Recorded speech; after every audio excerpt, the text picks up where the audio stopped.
2025 সালের মধ্যে নির্বাচনের জন্য কঠিন আলটিমেটাম দিয়েছে বিএনপি। তবে বিএনপি নির্বাহী পরিষদের সদস্য অ্যাডভোকেট এম রুহুল কুদ্দুস তালুকদার দুদু বলেছেন, প্রতিবেশী রাষ্ট্র ভারতে আশ্রয় নেওয়া পতিত স্বৈরাচার শেখ হাসিনার ষড়যন্ত্রে লিপ্ত।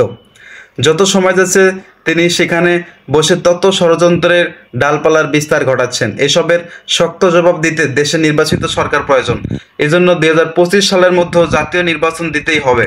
কোনোভাবেই অন্তর্বর্তীকালীন সরকারের মেয়াদের চেয়ে বেশি হওয়া উচিত নয় বলেও জানিয়েছেন তিনি। শুক্রবার 8 নভেম্বর বিকেলে নাটোর সদর উপজেলার দত্তপাড়া উচ্চ বিদ্যালয়ের মাঠে আয়োজিত এক জনসভায় প্রধান অতিথির বক্তব্যে তিনি এসব বক্তব্য রাখেন।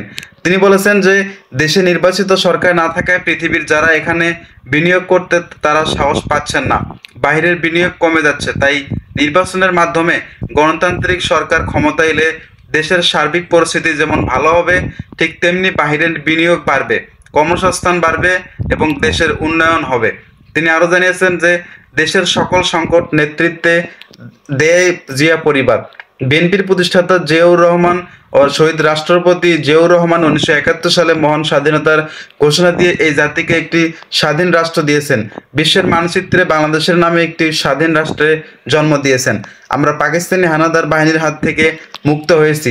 7ই নভেম্বর স্বাধীনতা সার্বভৌমত্ব রক্ষার জন্য সিপাহী জনতা জিয়াউর রহমানকে জেলখানা থেকে উদ্ধার করে নিয়ে এলে তিনি ভারতীয় আধিপত্য থেকে বাংলাদেশকে রক্ষা করেছিলেন। 1990 সালে স্বৈরাচার এরশাদের হাত থেকেও জাতিকে মুক্তি দিয়েছিলেন বিএনপি চেয়ারপারসন বেগম খালেদা জিয়া।